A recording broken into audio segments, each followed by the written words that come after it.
ದೇಶದಲ್ಲಿ ಅಗತ್ಯ ವಸ್ತುಗಳ ಬೆಲೆ ಏರಿಕೆಯಿಂದ ಜನಸಾಮಾನ್ಯರು ಹೈರಾಣಾಗಿದ್ದಾರೆ. ಇದರ ನಡುವೆ ಆಡಳಿತ ಪಕ್ಷಗಳು ಮತ್ತು ವಿರೋಧ ಪಕ್ಷಗಳು ಪರಸ್ಪರ ಆರೋಪ ಪ್ರತ್ಯಾರೋಪ ಮಾಡ್ತಾ ಇವೆ.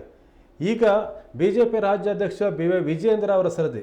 ಅವರು ಕಾಂಗ್ರೆಸ್ ಸರ್ಕಾರದ ವಿರುದ್ಧ ಬೆಲೆ ಏರಿಕೆ ಆರೋಪ ಮಾಡಿದ್ದಾರೆ. ಈ ಕುರಿತು ಸುದ್ದಿಗೋಷ್ಠಿಯಲ್ಲಿ ಮಾತನಾಡಿದ ಅವರು, ರಾಜ್ಯದಲ್ಲಿ ಪೆಟ್ರೋಲ್ ಮತ್ತು ಡೀಸೆಲ್ ಬೆಲೆಯನ್ನು ಕಾಂಗ್ರೆಸ್ ಸರ್ಕಾರ ಹೆಚ್ಚಳ ಮಾಡಿದೆ ಅಂತ ಆರೋಪ ಮಾಡಿದರು. ಸೆಸ್ ವಿಧಿಸಿದ್ರು ಕಾಂಗ್ರೆಸ್ ಸರ್ಕಾರಕ್ಕೆ ಕಡಿವಾಣ ಹಾಕೋಕ್ಕೆ ಸಾಧ್ಯ ಆಗ್ತಾ ಇಲ್ಲ.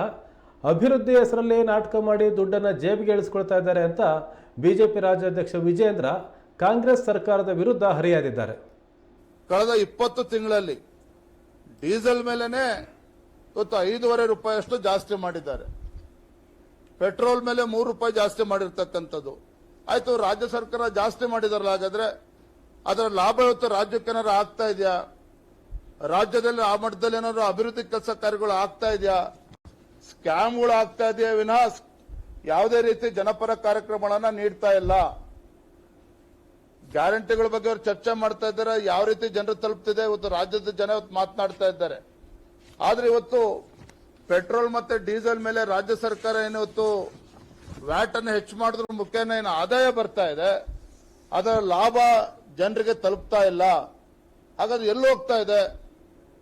ನಮಗೆ ಇವತ್ತು ಕಾಡ್ತಾ ಇರ್ತಕ್ಕಂಥ ಅನುಮಾನಗಳೇನಪ್ಪಾ ಅಂತ ಹೇಳಿದ್ರೆ, ರಾಜ್ಯದ ಕಾಂಗ್ರೆಸ್ ಸರ್ಕಾರ ಇವತ್ತು ಅಥವಾ ಕಾಂಗ್ರೆಸ್ ಪಕ್ಷ ರಾಜ್ಯದಲ್ಲಿ ಅಧಿಕಾರಕ್ಕೆ ಬಂದ್ರೆ ಕೇಂದ್ರ ಸರ್ಕಾರಕ್ಕೆ ಎಟಿಎಂ ಆಗಿ ಇವತ್ತು ಪರಿವರ್ತನೆ ಆಗ್ತದೆ ಅಂತೇಳಿ ಭಾರತೀಯ ಜನತಾ ಪಾರ್ಟಿ ನಾವು ಹೇಳ್ತಾ ಇದ್ವಿ ಚುನಾವಣೆ ಸಂದರ್ಭದಲ್ಲಿ.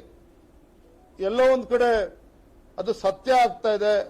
ಯಾಕಂದ್ರೆ ಇಷ್ಟೆಲ್ಲ ಟ್ಯಾಕ್ಸ್ ಕಲೆಕ್ಟ್ ಮಾಡಿದ್ರು ಸಹ, ಇಷ್ಟೆಲ್ಲ ಹೆಚ್ಚು ಹಣ ಕ್ರೋಢೀಕರಣ ಆದ್ರೂ ಸಹ ಇವತ್ತು ರಾಜ್ಯದಲ್ಲಿ ಅಭಿವೃದ್ಧಿ ಕಾಣೋದಕ್ಕೆ ಸಾಧ್ಯ ಆಗ್ತಾ ಇಲ್ಲ ಅಂತ ಹೇಳಿದ್ರೆ ಈ ಹಣ ಎಲ್ಲಿ ಹೋಗ್ತಾ ಇದೆ? ಹಾಗಾದ್ರೆ ನೋಡಿದ್ರೆ ನಾವು S T development corporation scam ಬಗ್ಗೆ ಸಾಕಷ್ಟು ಬಾರಿ ಚರ್ಚೆ ಆಗಿದೆ. ಅದನ್ನ ಮತ್ತೆ ಮತ್ತೆ ಉಲ್ಲೇಖ ಮಾಡೋದಕ್ಕೆ ಹೋಗೋದಿಲ್ಲ. ಮೂಡಾ ಸ್ಕ್ಯಾಮ್ ಬಗ್ಗೆ ನಾವು ಚರ್ಚೆ ಮಾಡಿದ್ದೇವೆ. ಹಾಗಾಗಿ ಇವತ್ತು ರಾಜ್ಯ ಸರ್ಕಾರ ಪೆಟ್ರೋಲ್ ಮತ್ತು ಡೀಸೆಲ್ ಮೇಲೆ ವ್ಯಾಟ್ ಅನ್ನ ತೆರಿಗೆನ ಜಾಸ್ತಿ ಮಾಡಿದ್ರೂ ಸಹ ಅದರ ಲಾಭ ಅಭಿವೃದ್ಧಿಯ ಮೂಲಕ ಅಥವಾ ರಾಜ್ಯದ ಅಭಿವೃದ್ಧಿ ಆಗ್ತಾ ಇಲ್ಲ.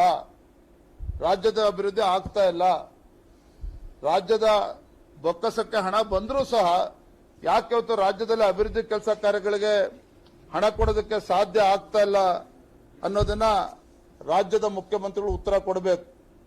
ನಾನು ಮೊನ್ನೆ ಜನಾಕ್ರೋಶ ಯಾತ್ರೆ ಸಂದರ್ಭದಲ್ಲೂ ಕೂಡ ನಾನು ಹೇಳಿದ್ದೇನೆ, ಮೊನ್ನೆ ಏಪ್ರಿಲ್ 1ನೇ ತಾರೀಕು ಆಗಿದ್ರು ಸಹ ರಾಜ್ಯದಲ್ಲಿ ಇವತ್ತು ಪೊಲೀಸ್ ಇಲಾಖೆನಲ್ಲಿ ಇವತ್ತು ಸಂಬಳ ಕೊಡೋದಕ್ಕೆ ಸಾಧ್ಯ ಆಗಲಿಲ್ಲ ರಾಜ್ಯ ಸರ್ಕಾರಕ್ಕೆ. ಟೀಚರ್ಸ್ಗಳಿಗೂ ಕೂಡ ಸಂಬಳ ಕೊಡೋದಕ್ಕೆ ಆಗ್ತಾ ಇಲ್ಲ. ಈ ರೀತಿ ಎಲ್ಲೋ ಒಂದ್ ಕಡೆ ರಾಜ್ಯ ಸರ್ಕಾರ ಇವತ್ತು ಹಣಕಾಸಿನ ಪರಿಸ್ಥಿತಿ ನಿರ್ವಹಣೆ